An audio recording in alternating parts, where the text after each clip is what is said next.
It is so frustrating that Now at 6, tense moments at UC San Diego as the son of a Hamas co-founder turned spy for Israel spoke on campus.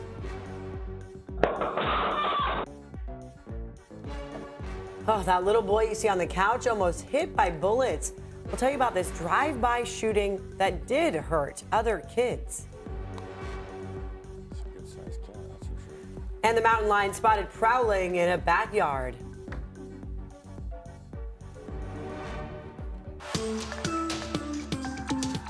You're watching CBS 8 Mornings at 6.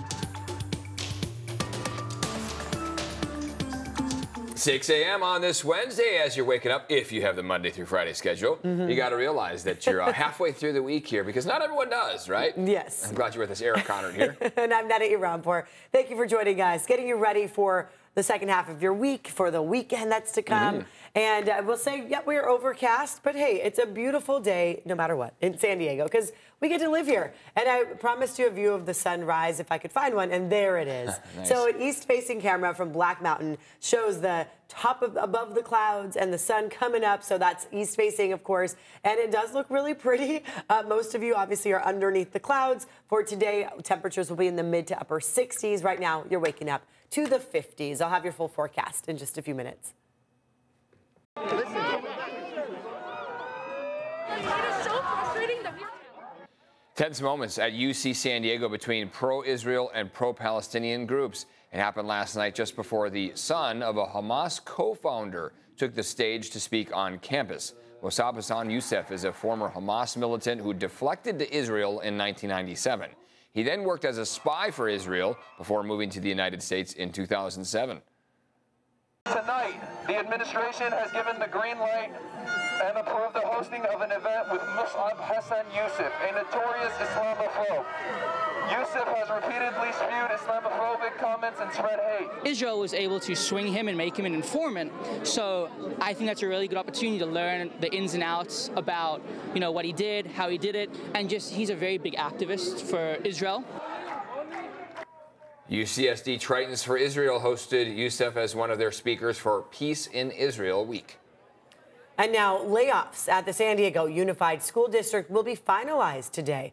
More than 400 positions are potentially being eliminated. The district says it's because of declining enrollment, decreased state revenue projections, plus COVID relief funds are ending. The district previously said it would try to minimize layoffs through attrition, which means employees leave on their own, like retirement, for example, and available reserves. A big announcement from Governor Gavin Newsom. The state will make more than $3 billion in funding available this summer, and that's to help build treatment and housing centers. The first round of funding will be available through Prop 1, a voter-approved state measure. CBS 8's Chris Groh, live downtown with everything we know here this morning on this. Chris? Yeah, and it was did not think that this money would be coming out this quickly, but that is what we learned just yesterday here with Governor Gavin Newsom making this announcement in Redwood City that more than $3 billion of the $6.1 billion, 6.4 I should say, would be available soon within the next several months. Now, Prop 1, that ballot measure approved by voters, allows the state to borrow $6.4 billion to dole out to local municipalities and private developers. They, in turn, use that money to build more behavioral, mental health, and housing facilities. Those could be short-term crisis facilities, addiction programs, outpatient services, and locked treatment beds. Now, this was narrowly approved, but Governor Gavin Newsom still believes that it can be the difference in combating homelessness. However, at yesterday's announcement, he called on local governments to do more with the money that is being doled out by the state. There are a number of counties that are saying, well, we just need more money and more housing before we can move with these reforms or to do anything. And the and the homelessness crisis only getting worse as California, the 171,000 homeless individuals make up a third of what those who are homeless in the United States. Eric and Neda? Chris Groh, thank you for the details on that. And now to an update this morning. We are getting a look at San Diego Mayor Todd Gloria's revised budget. This follows criticism that his initial proposed cuts mostly impacted low-income communities and the homeless population. Now the mayor has reallocated $8 million for the Housing Commission. An additional $7 million coming from the state earlier than expected will be used to maintain services for homelessness. The revised budget also has restored funding for after-school programs and teen centers. The city is facing a $172 million deficit, so there are still several cuts in this new budget. Right now, Escondido police are asking for your help to find a man they say exposed himself to several women. It happened last week near South Escondido Boulevard and Cranston Drive. Investigators say the man is heavyset, white or Hispanic with a round face and facial hair. He was driving an older gray or black Volvo station wagon. Anyone with any information asked to call the number right there on your screen. Call Escondido Police at 760-839-4442. This morning, we are learning the county has confirmed its third case of measles this year. CBS 8's Alex Lai joining us live in studio now with all we need to know about the case to keep you safe and healthy. Alex, good morning. Good morning. Yeah, this new case was confirmed just yesterday. County public health officials say it's a 13-month-old resident who recently traveled overseas. Now, measles is a highly contagious disease, and others may have been exposed by the infant in the past few days. Some may have been exposed at the Children's Primary Care Medical Group in El Cajon on Sunday from 9:10 a.m. to 12:45 p.m. People could have also been exposed at Rady's Children's Emergency Department on Monday from 10:30 a.m. to 12:45 p.m. County health officials say they're working to follow up with patients and staff to see if those possibly exposed are vaccinated. The people exposed wouldn't have any symptoms yet. Measles develops 7 to 21 days after exposure. Early symptoms include fever, cough, runny nose, and red eyes. A good way to tell measles from other illnesses is a distinctive red rash, which usually appears 1 to 4 days after early symptoms start. Now, this rash typically begins on the face and head, then goes downward and outward to the hands and feet. Medical officials say a person is considered contagious 4 days before and 4 days after the rash appears. Measles is a very contagious disease and can be spread by coughing, sneezing, or even being in the same room as an infected person. Right now, there is no treatment for measles, and complications can happen in cases, especially in children younger than 5 and adults 20 and older. Some of these complications include ear infections, pneumonia, and even death in severe cases.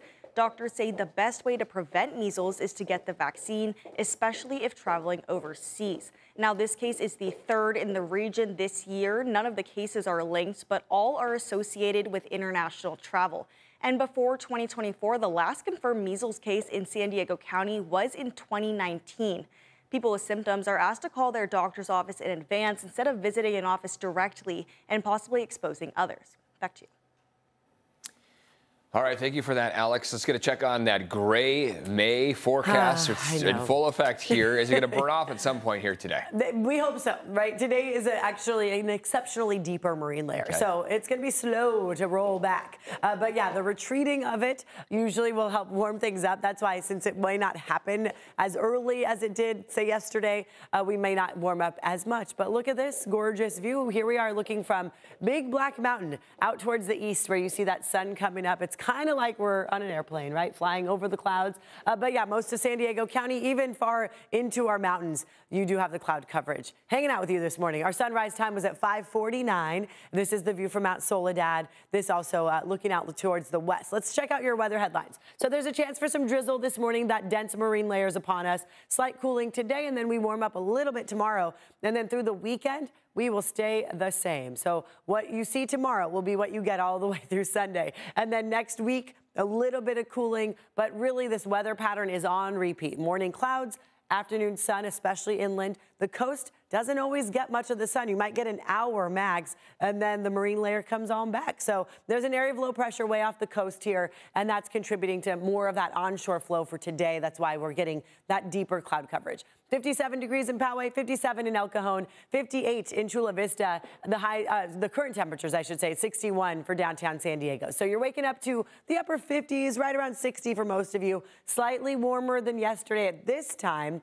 A lot of moisture out there with the clouds and full saturation in Fallbrook and Escondido. Same with Campo, close to that in Alpine. That's where the mist is upon you. You're probably driving through some of that. It's not going to be measurable barely much, a few hundredths, if that. But for your afternoon, once the sun starts to roll back, the clouds, I should say, start to roll back, you'll get more sun. Low 70s for Santee and El Cajon. So that's one of our warmer spots here west of the mountains. 69 in Rancho Bernardo, 68 in Vista, 66 in Palomar Mountain, and 71 in Ramona, 71 in Mount Laguna, and then upper 90s for the deserts. All right, let's take a look at what's going on those roadways. So right now, I don't see any major crashes, thankfully. It looks like your drive times are pretty good. If you're headed on the 78 westbound between the 15 and the 5, it'll only take you 15 minutes. So now, pretty good time to get out there. As far as any incidents go, there was one thing earlier, but let's take you up north where there's this crash on Vista Way at Gopher Canyon Road. As you see, it's not affecting really much traffic, but there might be something going on in the neighborhood right there. Here's a look at your border wait times from Customs and Border Protection. Ooh, it is slow going at the San Ysidro Port of Entry. It'll take 105 minutes to get through there and 75 minutes, that's for the general line, at the Otay Mesa Port of Entry. Still had terrifying moments for that boy during a drive-by shooting that did hurt other children. If there's, God forbid, ever an accident, she will be able to roll over in the water. Drowning deaths are on the rise. A look at a possible reason why.